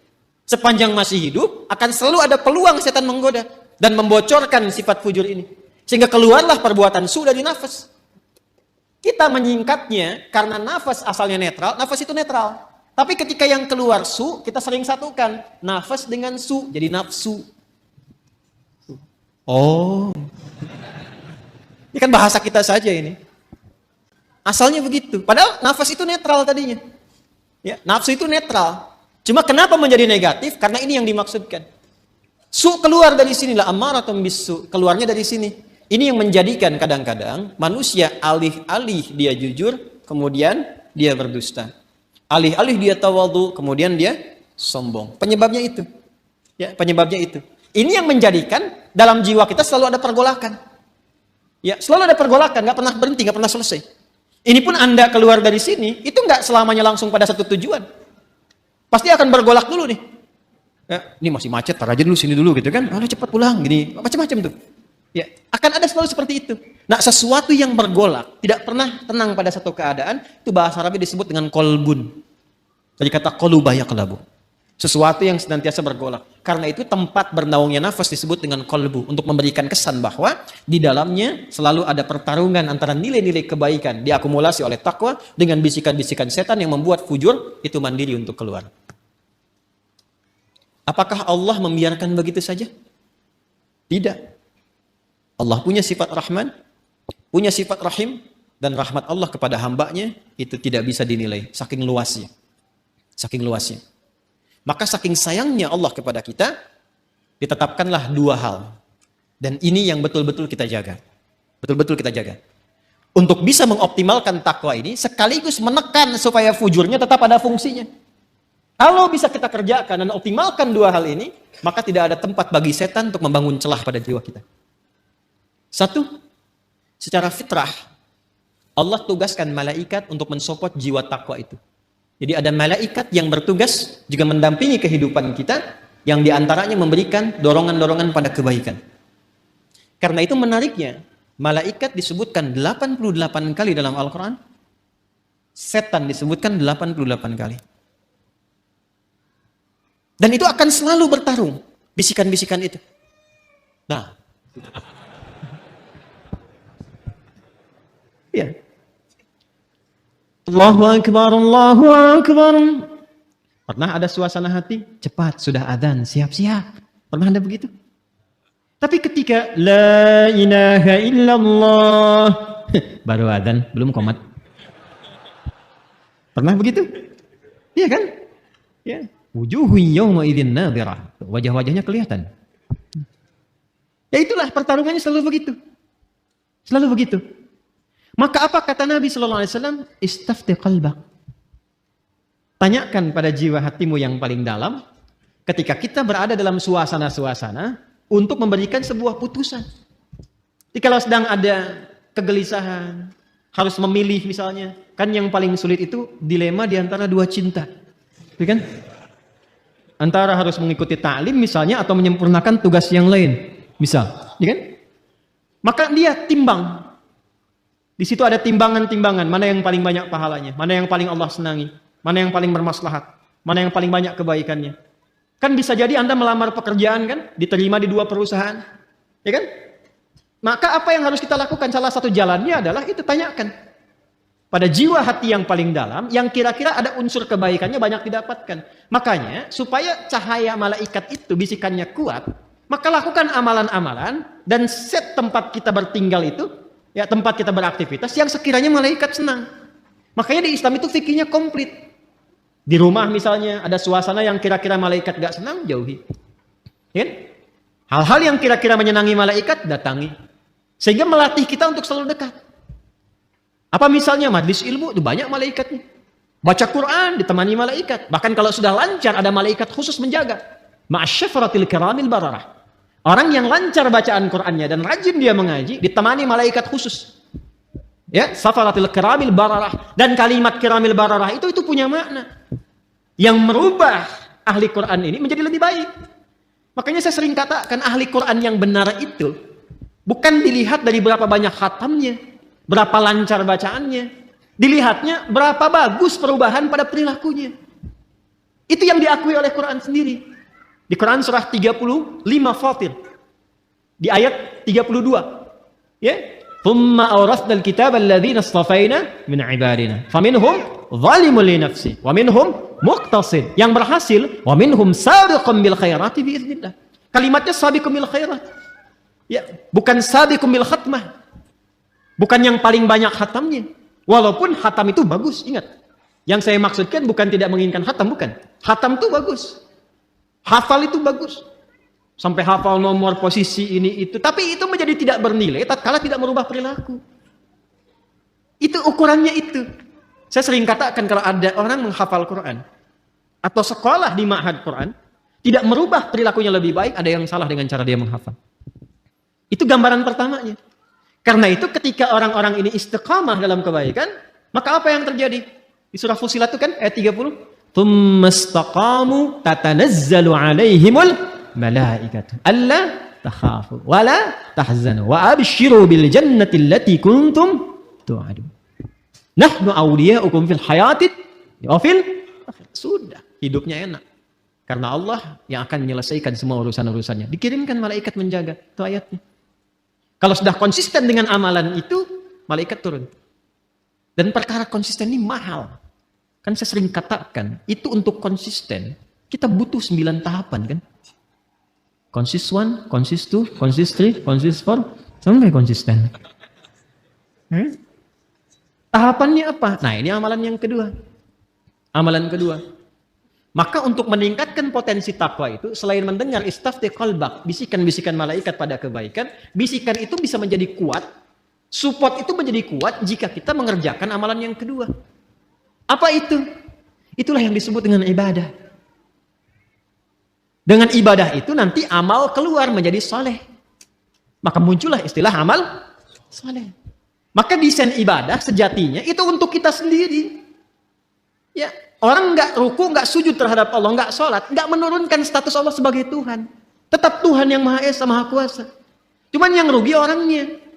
Karena ketika diperintahkan ibadah itu, feedbacknya, hasilnya itu kembali ke kita lagi. Contoh gini, ini yang sederhana ya. Ibadah yang pokok itu kan sholat kan? Ya, kita diperintahkan sholat kan? Masih ingat? Coba, sholat kan ciri pertama orang takwa. Dzalikal kitabu la hudan lil. Apa ciri pertamanya? Alladzina yu'minuna bil ghaib wa yuqimunas salat, amalan pertamanya. Nah, apa fungsi salat itu? Buka Quran surah 29 ayat 45. Utslu ma uhiya ilaika minal kitab wa aqimis shalah. Innas salata tanha 'anil. Nah, teman-teman, fahsya dan mungkar itu sumbernya di sini, di fujur. Di sini semua. Jadi kalau sholatnya benar, ini tertekan nih. Akhirnya fungsinya tetap ke sini. Yang ini yang naik. Karena itu segala kemungkinan perbuatan menyimpang, ya, fahsya, ini fujur itu asalnya rambatan keburukan. Yang baiknya disebut fajar. Kalau fisikal disebut infajar. Kalau kelihatan bendanya memancar, itu infajar namanya. Contoh nih, Anda misalnya ingin menggali air kan? Ya, menggali keluar airnya, memancar, itu infajar namanya. Nabi Musa punya tongkat ya, tongkat kayu beliau, dipukulkan ke batu kan? Tongkat kayu dipukul ke batu, kira-kira yang hancur apa? Huh? Harusnya kan kayunya kan? Tapi karena ini mu'jizat itu berbeda. Untuk ditampakkan kekuatannya supaya manusia ingat kepada Allah dan mengikuti bimbingan Rasul. Melemahkan semua persepsi manusia. Dipukulkan ke batu, keluarlah 12 mata air. Ketika keluar memancar itu bahasa Qur'annya infajar. Al-Baqarah ayat 60, Quran surah 2 ayat 60. Wa idzistasqa Musa liqaumihi faqulna dhrib bi'asakal fanfajarat min husnata asyrata aina. Tongkat kayu Nabi Musa dipukulkan ke batu, keluar 12 mata air. Anda punya tongkat emas, pukulkan ke batu, keluar 12 air mata. Itu keluar tuh, itu infajar. Ya, nanti ada makna majasi kiasan, disebut fajar namanya. Ya, cahaya matahari pertama yang membelah kegelapan malam itu disebut apa? Fajar.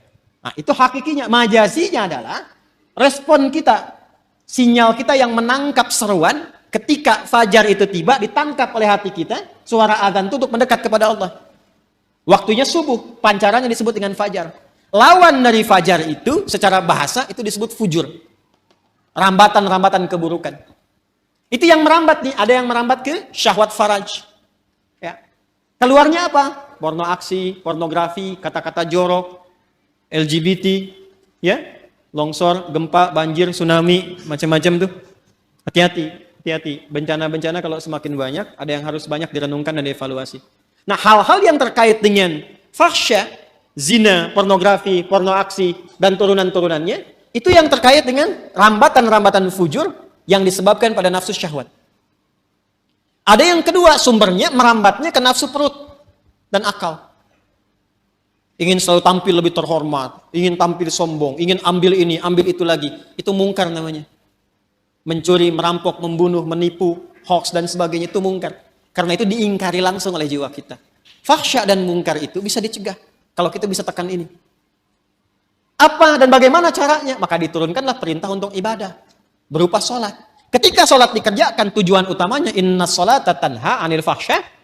Makanya ketika kita mulai bertakbir, kita diberikan oleh Allah melalui petunjuk Rasulullah sebuah isyarat bahwa penting menjaga bagian dalam tubuh kita ini, terutama dijaga di bagian terluar. Makanya ketika orang bertakbir Allahu Akbar kan sedekap begini. Ini ilmunya mahal, bukan ilmu utak-atik. Ini bukan cocok logi. Ingat, saya sudah mengkaji dari ayatnya sampai ke hadisnya, sampai ke kitab-kitabnya. Ini ada maknanya. Semua tentang sholat itu bukan gerakan biasa. Jadi gerakannya ada maknanya, bacaannya ada maknanya. Termasuk kenapa diberi nama subuh, zuhur, asar, maghrib, isya, itu ada maknanya. Kalau mau konsisten dengan waktu, sore itu bukan sholat asar, sholat masa. Tapi kenapa asar? Ya kan? Kalau mau konsisten, zuhur itu sholat nahar. Kenapa zuhur? Ada maknanya. Jadi mengangkat kita begini saja ada maknanya. Terlalu dalam dan luas kalau kita kaji dari awal. Tapi saya ingin tunjukkan terkait dengan ini saja. Kan ketika mengangkat ini kan di sini kan kita simpan, kita jaga itu, ya kan? Ini tuh menutup sadrun. Makanya itu di fikih itu ala sadri. Dari 3 pendapat itu di perut ini, di perut yang satu begini. Kemudian sodar, ini sodar tuh di sini. Ada rongga antara perut dengan dada, ini sodar namanya. Di sini nahar, nahar tuh yang lebih dekat ke leher ke sini. Ya, nahar di sini, ke tenggorokan di sini. Dia ada di sini, ada di sini, ada di sini. Yang lebih terlihat lebih kuat tuh di sini karena sesuai dengan pemaknaan ini, sodrun di sini. Ya, jadi kita itu ketika sholat, ya manfaat dari sholat mencegah perbuatan keji dan mungkar itu digambarkan juga dalam gerakannya. Begitu bertakbir, buang semua urusan dunia ke belakang, pasrahkan diri kita sepenuhnya kepada Allah. Makanya imam berbalik mengatakan sallu salatan muwadda'. Salat rasakan seolah-olah ini salat perpisahan. Kita akan menghadap Allah. Wa annahum ilaihi raji'un. Kan Al-Baqarah ayat 46 itu kalau pengen khusyuk. Alladzina yadhunnuna annahum mulaqu rabbihim wa annahum ilaihi raji'un. Rasakan kita akan menghadap Allah. Dan mungkin itu salat terakhir yang kita tunaikan. Itu membawa kehusyuan. Makanya kita pasrah. Dan buang semua urusan dunia ke belakang. Jangan dibawa dalam salat. Kadang yang menyebabkan kita itu, kadang yang menyebabkan ada orang tidak khusyuk itu, ketika dia bertakbir, dunia masih di bawah, itu problemnya. Jadi lisannya Allahu Akbar, tapi status IG-nya itu masih Akbar. Handphonenya itu masih Akbar. Sehingga kadang-kadang menghentikan sholat hanya untuk menjawab handphone. Ya, itu yang terjadi. Jadi ketika sudah diangkat, dibuang, disimpan di sini kan? Ya kan? Saya merajihkan yang ini. Saya secara pribadi ya. Kalau ingin bersedekap, saya merajihkan yang di sini. Dan kita menghormati yang di sini. Nggak boleh langsung cepat menyalahkan. Tidak boleh. Saya tidak mengajarkan Anda untuk membawa peluru, mempersalahkan orang lain. Biasakan berdiskusi dan banyak mendengar. Karena Allah menciptakan telinga kita 2. Lisan itu 1. Supaya banyak mendengar. Jelas ya? Kalau tidak sepakat, sampaikan alasan. Setelah itu tetap berteman baik. Perbedaan pendapat tidak mengharuskan kita tidak minum teh bersama. Jelas ya? Baik. Dan disimpan di sini kan? Ini lebih semakna. Menjaga ini. Sadrun. Karena sadrun tempatnya di sini. Dan tahukah Anda? Asal mula sebabnya ini. Kenapa kemudian meletakkan tangan di sini? Asalnya kan begini Irsal. Hadis-hadis awal tentang sholat. Itu gerakannya begini. Allahu Akbar. Dan jangan selalu dipahami yang begini Syiah. Tidak. Nanti kelihatan Syiah itu saat sujud dengan duduk di antara 2 sujud. Jadi kalau masih bertakbir begini. Itu di mazhab Maliki masih begini. Mazhab Maliki itu mazhab yang pertama kali berlaku di Madinah. Karena Imam Malik lahir di Madinah, tinggal di Madinah, menetap, tumbuh, berkembang sampai wafat di Madinah. Dan mazhabnya sekarang rata-rata di Afrika Utara. Libya, Tunisia, ya, itu Maliki, termasuk Spanyol. Jadi kalau misalnya Anda ke Mekah, umrah atau haji, semoga yang belum berangkat bisa dimudahkan insya Allah. Tidak cukup dengan amin, nabung. Jadi kalau takbir ada yang begini, ya Allahu Akbar, ya. Itu jangan ditanya, jangan diajak ngobrol. Itu posisi pertama begini. Ya. Jelas ya? Nah, dan kalaupun ada yang memilih begini nggak apa-apa. Itu mazhab yang pertama. Pertama kali Nabi mengajarkan sholat seperti ini. Seperti ini. Jangan diajak ngobrol. Kalau ditanya, gak usah jawab. Allahu Akbar. Ibu Syiah ya? Bukan saya epi. Gak usah dijawab. Udah, ini lagi sholat. Jelas? Ada kejadian. Seseorang berbuat salah. Kesalahannya cukup besar. Bahkan dari riwayat menyebutkan termasuk dosa-dosa yang seharusnya dihindari. Dosa besar. Lalu apa yang terjadi? Dia datang kepada Nabi untuk dihukum. Ini Masya Allah sahabat dulu itu. Jadi kalau berbuat salah, ini yang mahal ini. Mengakui diri ke hadapan hakim tertinggi, minta untuk diluruskan. Bahkan tidak sungkan dihukum. Bukan bersembunyi dan sulit dicari gitu. Ya, itu datang sendiri. Datang. Ya Rasulullah, saya berbuat salah, tolong hukum saya. Itu qadar Allah menjelang sholat. Ini Nabi bilang, sudah, sholat aja dulu. Begitu sholat, turunlah kemudian Quran surah ke-11 Hud. Ayat ke-114.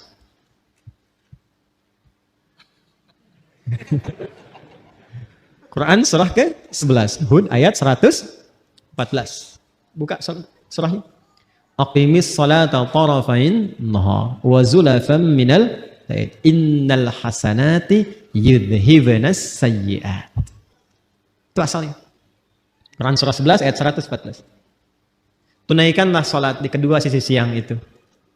Kemudian juga ke malamnya. Maksudnya 5 waktu. Nanti ini disinggung, ini bahasanya tinggi.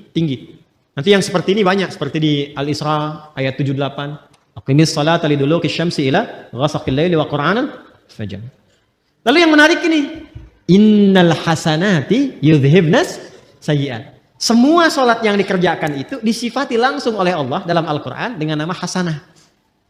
Innal hasanati yudhhibnas sayyi'at. Orang-orang yang mampu salat dengan benar itu akan melahirkan hasanah dan langsung menggugurkan kesalahan-kesalahannya. Jadi ayat ini sekaligus membebaskan si pelaku maksiat tadi, ya kan? Dalam ancaman hukuman itu langsung pembebasannya turun wahyu dari Allah. Dan diampuni sama Allah. Makanya ketika selesai sholat, Nabi tidak menghukum. Karena selesai masalahnya dengan taubatnya itu. Ya, selesai masalahnya. Makanya kalau ada persoalan, jangan semua masalah itu di-broadcast. Dibikin status. Diselesaikan. Curhat sama Allah atau minta solusi pada yang sekiranya memberikan solusi. Saya tarik lagi, apa hubungannya dengan ini? Jadi begitu selesai tuntas ini, salat yang ditunaikan, turunlah ampunan Allah Subhanahu wa taala dan disebut dengan hasanah. Innal hasanati yudhhibnas sayyi'at. Apa hubungan dengan pembahasan kita? Sangat nyambung. Karena ketika turun ayat itu sekaligus memberikan sebuah penguat dan penegas bahwa salat itu bila dikerjakan dengan benar, termasuk rangkaian ibadah, dia mampu menekan perbuatan-perbuatan maksiat dan merubah keburukan itu menjadi hasanah. Sedangkan hasanah itu bagian dari konsepsi takwa. Coba Al-Arba'in, ini ngaji hadisnya sampai mana ya? Coba Al-Arba'in dibuka yang nomor 18 itu. Ya, kalau saya nggak keliru nomor 18 tuh. An Jundub bin Junadah wa Mu'adz bin Jabal radhiyallahu ta'ala anhuma qala Rasulullah sallallahu alaihi wasallam ittaqillaha haitsuma kunta wa atbi'is sayyi'atal hasanata tamhuha. Kan kalimat hasanah dibuka dengan takwa di situ kan? Hei, mana hafalan ini? Hafal satu-satu bagian hidup kita itu. Ittaqillaha haitsuma kunta. Tingkatkan takwamu kepada Allah dimanapun kamu berada. Kalau mampu meningkatkan takwa akan melahirkan hasanah. Hasanah itu yang akan menutup segala keburukan-keburukan. Makanya kalau orang salatnya benar, muncullah kemudian rambatan-rambatan kebaikan, tertutup peluang-peluang setan untuk menggoda, yang keluar yang baik-baiknya saja. Itu yang menjadikan digambarkan dalam salat ketika kita kemudian angkat tangan, simpan di sini, menutup ini, tutup, jaga, dan lihat baik-baik. Cara menutupnya kan begini. Ini sekali lagi, ini bukan ilmu takatik ya. Ini hasil riset. Coba lihat baik-baik. Yang ditutup yang kiri kan? Yang tutup yang kanan kan? Begini kan? Bukan begini ya? Awas, kanan di depan, begini. Yang menutup, kiri di dalam. Baru begini kan? Dan ada 3 cara. 3 cara. Yang telapak ini, ketemu punggung di sini. 1. Kemudian ini bisa menggenggam bisa begini. Bisa begini, bisa menggenggam. Sama antara laki-laki dengan perempuan. Ini satu. Yang kedua, ini pergelangan. Ketemu pergelangan di sini. Ini. Di sini begini. Yang pertama begini. Ini telapak ketemu punggung begini, bisa digenggam. Yang kedua, ini pergelangan ketemu pergelangan di sini. Dan itu langsung ya, nggak usah diukur dulu. Allah. Langsung ya. Yang ketiga lewat dikit di sini, tapi nggak sampai sini. Lewat dikit di sini. Jadi di sini, lewat dikit ke sini, tapi nggak sampai ke sini. Ya, awas nggak sampai. Dan ini nggak disukai, nggak disukai. Bahkan ada beberapa yang menyebutkan riwayat yang sampai tidak disukai seperti orang sombong. Ya, orang sombong. Kadang-kadang kalau ngawasin proyek bangunan kan begini gitu. Jadi bukan di sini, hati-hati ya. Hati-hati yang subuh-subuh ke puncak tuh kadang-kadang begini ya. Di sini. Nah ini, lihat-lihat, ini kanan, ini kiri, ini mahal sekali, ini mahal sekali. Saya gambarkan begini. Kalau Anda berbuat sesuatu yang baik, itu sering diilustrasikan dengan kanan atau kiri? Kalau Anda berbuat sesuatu yang buruk, jangan Anda lah, ada yang berbuat yang buruk, diilustrasikan dengan apa? Kanan atau kiri? Aliran kiri, umumnya dianggap baik atau buruk? Pemikiran kiri, nyeleneh kan? Umumnya buruk kan? Maka ketika seseorang pernah berbuat kesalahan dalam hidupnya, dan tidak ada manusia yang sempurna, jika Anda pernah berbuat salah, jangan diekspos. Segera tutup dengan yang kanan, tutup dengan kebaikan. Maka yang baik itu akan menutup yang buruk dan tidak pernah muncul lagi ke permukaan. Itu yang dimaksud innal hasanati yudhibnas sayyi'at. Jadi bukan dibikin status, bukan dibuka, bukan diobral. Nggak nyangka ya. Itu udah nyangka. Itu udah nyangka. Ya. Saya tidak Ustaz, bagus. Tidak seperti ibu itu tuh Ustaz. Dia mah kalau tutup, segera tutup. Itu yang dimaksud innal hasanati yudhibnas sayyi'at. Makanya ketika kita sudah tutup begini, kita mengakui sama Allah saja. Ini yang dimaksud perkataan Nabi Ya'qub, innama ashku bathi wa huzni ilau. Curhatnya sama Allah. Makanya ketika ditutup kita bilang, kita ngaku. Yang di Al-Bukhari, riwayat sahabat Abu Hurairah, Allahumma ba'id baini wa baina khataaya. Khataaya, iya. Ada ya kecilnya. Harus muncul ya kecilnya di kalimat pertama. Allahumma ba'id baini wa baina khataaya. Ya, karena ya terakhir itu pengakuan. Cara menerjemahkannya begini. Kadang cara menerjemahkan itu kalau mau dalam, kadang-kadang ada yang harus diawalkan walaupun urutan katanya di terakhir. Khataaya itu jama dari kata khoti'ah. Kesalahan yang dilakukan sekali. Kalau berkali-kali khataaya, ya-nya panjang. Khataaya. Kalau ada ya pendek di akhirnya, ya gitu. Khataaya, ya. Ya terakhirnya itu mengakui, pengakuan. Salah. Jadi kita berkata begini dalam salat, begitu kita tutup begini, kita katakan, ya Allah, saya mengakui hamba ini banyak dosanya. Dan kita sedang menghadap Allah. Dan suasananya kita merasakan mungkin itu salat terakhir yang kita tunaikan. Kan bahasa Qur'annya begitu. Wa annahum ilaihi raji'un. Rasakan mungkin kamu berpulang dalam salat itu. Kan ingin husnul khatimah kan? Makanya kita katakan, ya Allah, aku ini hamba merasa banyak dosa. Sebelum sholat, mata salah lihat, lisan salah bicara, akal salah berpikir, sampai kaki salah melangkah. Tapi masih berani kita untuk bersujud kepada Allah. Makanya kita minta ampunan. Datang kita mengatakan, hamba mengakui banyak salah ya Allah. Tapi engkau itu maha pemaaf, maha pengampun. Maka hamba mohon, makanya pakai Allahumma. Allahumma itu ada ketawaduan di situ dan penuh harap. Ya, itu yang dimaksud Quran surah 7 ayat 205 itu. Wadhkur rabbaka fi nafsika tadarruan wa khifatan wa dunal jahri minal qaul. Kita mengharap ya Allah.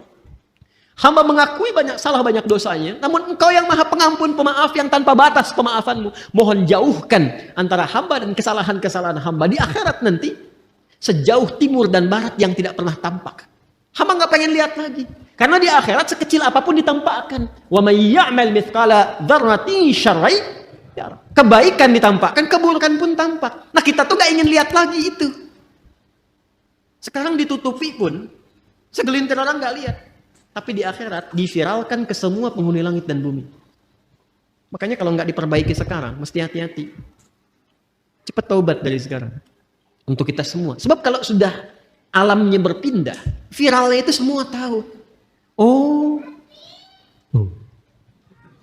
Nah, di hidayat tuh begitu rupanya. Kelihatannya begini-begini, ternyata begitu. Begini, begitu. Begini, begitu. Ini kelihatan beda. Lain. Nah, kita nggak pengen itu tampak.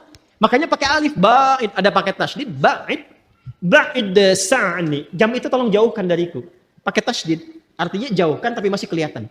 Tapi kalau ba'id, jauhkan sejauh-jauhnya. Allah menaqqini minal khataya kama yunaqqa thawbul abyadu minad danas. Ya Allah, kalau dosa itu seperti kotoran yang melekat, noda yang melekat di pakaian, maka sekalipun ya Allah, mesti dibaiklin bahasa kita ya, atau dicuci bersihkan aja. Allah maghsilhu bil ma'i wal thalji wal barad. Ya Allah, kalau perlu gunakan air yang dingin untuk membersihkan. Ini bahasa majas tinggi sekali. Ini bahasa taubat yang dalam. Makanya kalau kita merasakan itu, paham bacaannya, itu bisa kita menghadirkan kehusyuan itu luar biasa. Luar biasa. Ada lagi doa yang lain. Allahu Akbar kabira. Alhamdulillah katsira. Subhanallahi bukratan wa asila. Satu doa. Tambah lagi misalnya, wajjahtu wajhiya lilladzi fataras samawati wal arda hanifan muslima wa ma ana minal inna salati wa nusuki wa mahyaya wa mamati lillahi rabbil la syarika lahu bidzalika umirtu wa ana awwalul muslimin wa ana minal muslimin. Itu malaikat turun datang menjaga. Makanya Ali bin Abi Thalib sangat konsisten membaca doa itu dalam iftitahnya.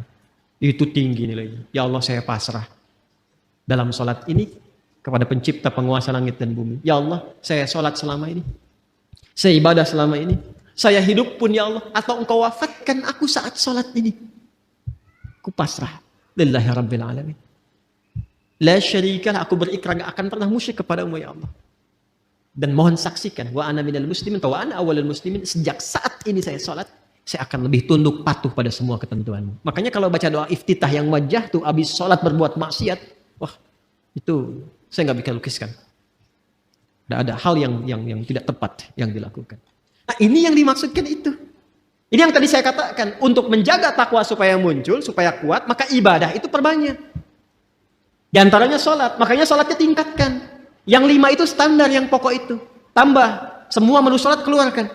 Dan rasakan perbedaannya. Rasakan perbedaannya, rasakan bedanya, bedakan rasanya, dan pasti akan terasa bedanya. Menunya keluarkan menunya. Apa saja sholat sunnahnya.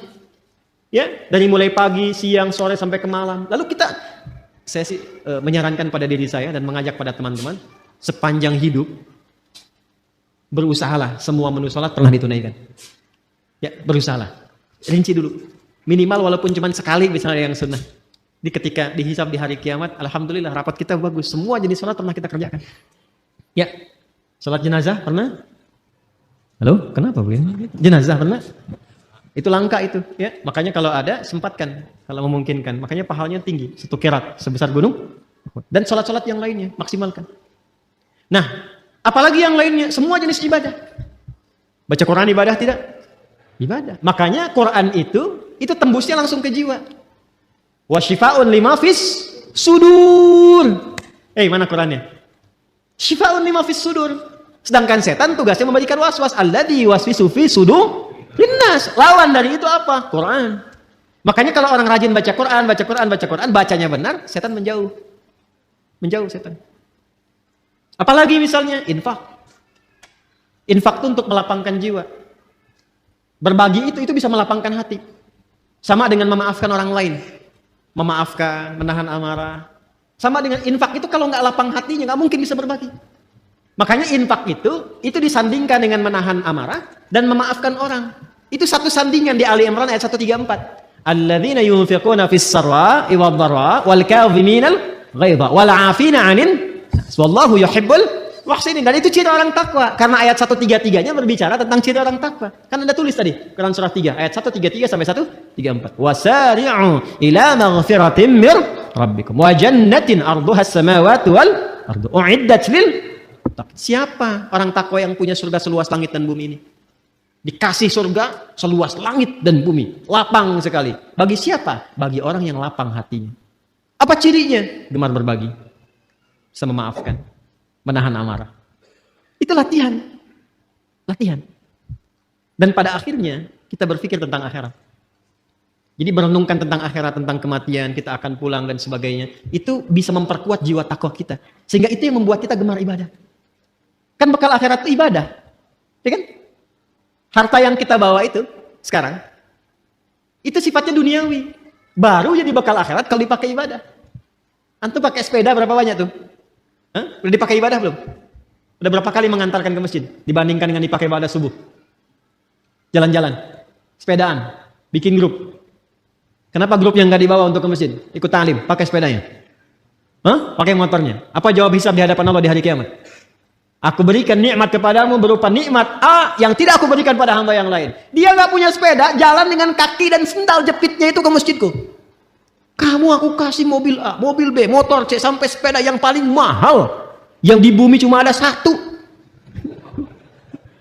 Nggak sanggup mengantarkan kau ke masjid. Belum bisa dipakai ibadah. Buka lemari. Lihat semua jenis pakaian yang ada di lemari itu. Udah dipakai ibadah belum? Kelihatannya sederhana. Tapi itu bisa meringankan hisab. Minimal pakai dulu ibadah. Ya, saya mencoba membiasakan begitu. Jadi kalau ada apapun itu, baju, walaupun cuma kaos, pakai, tutup lagi, pakai sholat dulu. Jadi ketika ditanya, ya di hidayat, ada nikmatku di hari, ya Allah, Engkau maha mengetahui, ya Allah. Mulut kan dikunci, bajunya bicara. Dan dia bersaksi, aku pertama kali dipakai, ya Allah, sholat. Menyembahmu, sujud kepadamu. Wah, itu indah tuh, tenang hati kita tuh. Tenang. Nah sekarang, malam ini tinggal kita evaluasi diri. Apakah pancaran-pancaran itu sudah keluar dari ekspresi tubuh kita dari ujung kepala sampai ujung kaki? Itu yang dijaga, dimaksimalkan sampai kita berpulang. Bila kita mampu berlatih itu, yang pertama Allah berikan ke dalam jiwa, tanda-tanda mendapatkan perubahan itu, tanda-tandanya, pertama diberikan ketenangan dulu. Ketenangan. Makanya kata sodrun, itu dilekatkan dengan insyirah, syarah. Syarah itu lapang, tenang, nyaman. Nabi ketika mendapatkan ketenangan, turun Quran surah Al-Insyirah. Surah 95 itu kan? 94, 95 At-Tin. Ya. Alam nashrah laka sadrak. Itu kan sadrun. Ya, alam nashrah laka. Bukankah sudah kami lapangkan keadaan jiwamu ya Muhammad sallallahu alaihi wasallam? Makanya bedanya Nabi Muhammad dengan Nabi Musa digambarkan di Quran. Lapang Nabi Muhammad lebih lapang. Nabi Musa itu sebelum berdakwah ke Firaun, doa dulu. Rabbi syrahli sadri. Qala rabbi syrahli. Quran surah apa? Taha. Ayat berapa? 25. Kan? Qala rabbi syrahli sadri. Wa yassir li amri. Wahlul 'uqdatam yafqahu. Ya Allah, lapangkan hatiku supaya kalau dikasih maki Firaun karena hatinya lapang, enggak banyak berefek. Sebab kalau berefek sedikit saja Nabi Musa tersinggung, keluar kata-kata jadi karena beliau nabi. Firaun, ya Allah, keterlaluan nih. Wafatkan aja sekarang, wafat. Hikmah enggak tampak. Ya. Jadi beliau berdoa, Rabbi syrahli sadri. Berdoa dikabulkan. Nabi Muhammad enggak minta turun ayat alam nashrah laka sadri. Nabi Musa berdoa, wa yassirli amri. Dikabulkan. Nabi Muhammad enggak minta turun ayat wa nuyassiruka lil yusra. Wa yassirli amri wa nuyassiruka lil yusra. Itulah keindahannya. Nah, itu diwariskan kepada kita ajaran-ajaran itu. Karena itu beruntung umat Nabi Muhammad itu. Dan alhamdulillah, saya kalau melihat karakteristik di Indonesia itu Masya Allah. Bakat-bakat kemuliaannya itu tinggi. Bakat baiknya ada. Tinggal peningkatannya dan penempatannya dengan cara yang benar. Ya, di luar itu hujan besar, banjir, bisa banyak gelisah. Di Jepang itu banjir bisa bunuh diri. Di kita banjir pakai berenang. Hujanan. Nah, jadi sekarang tugasnya kita keluarkan lagi. Sampai pertama hati lapang dulu. Nah, jiwa kalau sudah lapang, kelapangan ini bagian terakhir. Maaf ya, di bagian terakhir. Kelapangan yang diperoleh dari hasil ibadah itu disebut tumakninah namanya. Apa namanya? Ingat, ada sakinah, ada tumakninah, beda. Sakinah itu kelapangan yang diperoleh setelah masalah itu hilang. Sedang ada masalah nih. Tuntas masalahnya. Biasanya kalau masalah selesai hati lapang kan? Nah, kelapangan hati setelah masalah itu hilang itu disebut sakinah namanya. Ya. Iya. Ibu berharap sakinah di rumah tangga? Bapak, teman-teman berharap sakinah di rumah tangga? Samara itu kan sakinah, mawadah dan rahmah. Ingin dapat sakinah? Nah, berarti ingin punya masalah. Nanti setelah hilang itu ada ketenangan, itulah sakinah. Tumaninah beda, ketenangan yang diraih lewat proses ibadah. Karena itu dalam sholat kita kenal ada tumaninah bukan sakinah. Coba lihat, ada tumaninah dalam ruku ada? Tumaninah dalam sujud ada? Maksudnya apa? Ruku sampai tenang. Ingat, ini kadang, mohon maaf, saya tidak bermaksud menyalahkan. Hanya mungkin kurang lengkap dalam memahami. Ya, hatta tatma'inna raki'an, sampai kamu tenang dalam ruku itu, maksudnya begini, ruku, Sampai merasakan ketenangan. Darah mengalir dulu, enak. Sudah posisi yang enak, baca doa, doanya teresap dalam jiwa. Sudah dapat ketenangan itu baru bangkit i'tidal. Makanya Nabi itu kadang-kadang rukunya lama. Tapi proporsional kalau sedang sholat berjamaah. Sangat proporsional. Itu yang dimaksudkan. Latihan-latihan tumakninah itu yang dilakukan dalam ibadah, itu nanti akan melahirkan ketenangan kepada kolbu. Sifatnya nanti terbawa, kolbunya itu menjadi tenang.